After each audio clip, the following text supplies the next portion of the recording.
શ્યામ રંગ સમીપે. દયારામજી જે હંમેશા ગરબીની એક સંજ્ઞા આપી અને કૃષ્ણ અને ગોપીના મધુર સંવાદો દ્વારા પ્રેમ ભક્તિ હંમેશા નિરૂપણ કરતા રહ્યા.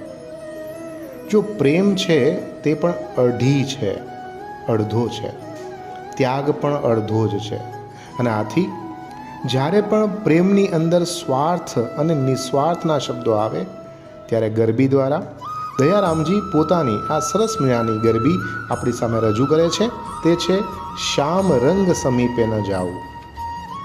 ગોપીઓ કહે છે કે આજ પછી જે ગોપી બીજી ગોપીને કૃષ્ણ પાસે જતાં જ એને તકલીફ થાય છે, એને ઈર્ષ્યા આવે છે અને વિચારે છે કે કૃષ્ણ મારી પાસે જ હોવો જોઈએ, બીજા કોઈની પાસે નહીં. અને આથી એ કૃષ્ણને ખાલી ખોટા નાટક કરી અને તેના પાસે રોષ, પણ કેવો કૃત્રિમ રોષ દેખાડે છે, પણ આ રોષની અંદર પણ તેનો સ્નેહ ભાવ છે. આ સ્નેહ ભાવને રજૂ કરે છે દયારામની ગરબી, એટલે કે શ્યામ રંગ સમીપે ન જાવું. મારે આજ થકી શ્યામ રંગ સમીપે ન જાવું, જેમાં કાળાશ તે સૌ એક સરખું. કાળા કૃષ્ણ છે, એટલે ગોપી કહે છે કે જે પણ વસ્તુ કાળી છે એ બધી જ એક સમાન. સર્વમાં કપટ હોશે, આવું જ છે. બધા જ કાળી વસ્તુ કપટથી ભરેલા છે, ખરાબ કાર્યથી ભરેલા છે, એમ આરોપ લગાવે છે ગોપી કૃષ્ણ પર.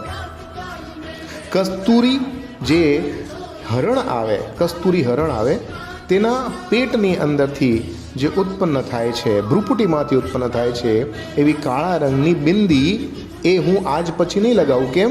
કારણ કે કાળી છે. કસ્તુરી કેરી બિંદી તો કરવું જ નહીં, અને કાજળના આંખમાં આંજવું નહીં. આજ પછી કાળા રંગનું કાજલ એ પણ હું નહીં લગાવું.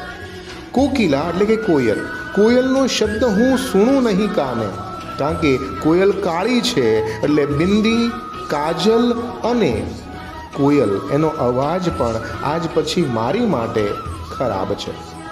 કાગવાણી એટલે કાગડાની વાણી. એવું કહેવાય છે કે શુભ સંકેત આપે છે, શગુન આપે છે, પણ નહીં.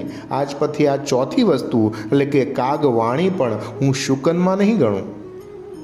નીલા રંગની કાળા રંગની કંચુકી એટલે કે કામળી, હે ને, જે ચુંદડી આવે કાળા રંગની, એ આજ પછી હું નહીં ઓઢું. નીલા રંગ કાળી કંચુકી ના પહેરું. અને જમુના નદીના નીર એમ કહેવાય છે કે કાળા રંગના હોય છે. આથી એ જમુના નદીમાં આજ પછી સ્નાન કરવા પણ હું નહીં જાઉં. મરકત મણી, કાળા રંગનું મણી આવે છે જે હાથમાં અંગૂઠીમાં આપણે ધારણ કરીએ છીએ. એ મરકત મણી પણ આજ પછી હું ધારણ નહીં કરું. અને કાળા રંગના વાદળને જોઈને હું ક્યારેય પણ ખુશ થઈશ નહીં. જાંબુ, વંતાક એટલે રીંગણ, આ પણ હું નહીં ખાઉં. આ રીતે લગભગ 11 જેટલી વસ્તુઓ ગોપી જે છે એ ત્યજી દે છે.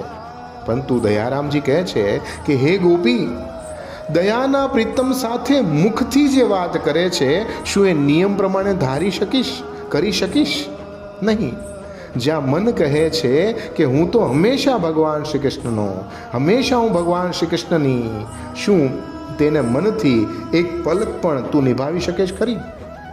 આમ કૃષ્ણના પ્રેમના ભાવની અંદર મન એ તૈયાર થતું નથી. હા, બોલવાથી કરી શકાય, પણ મનથી ના કરી શકાય. આમ સરસ ભાવ લઈને આવ્યા છે આપણા ધોરણ 12 ગુજરાતી અંદરનું 7મા નંબરનું કાવ્ય, એટલે શ્યામ રંગ સમીપે ન જાવું, જેના કવિ ગરબી માટે પ્રખ્યાત દયારામજી હતા અને તે 17મી સદીમાં થયા હતા. આ ખાસ યાદ રાખજો.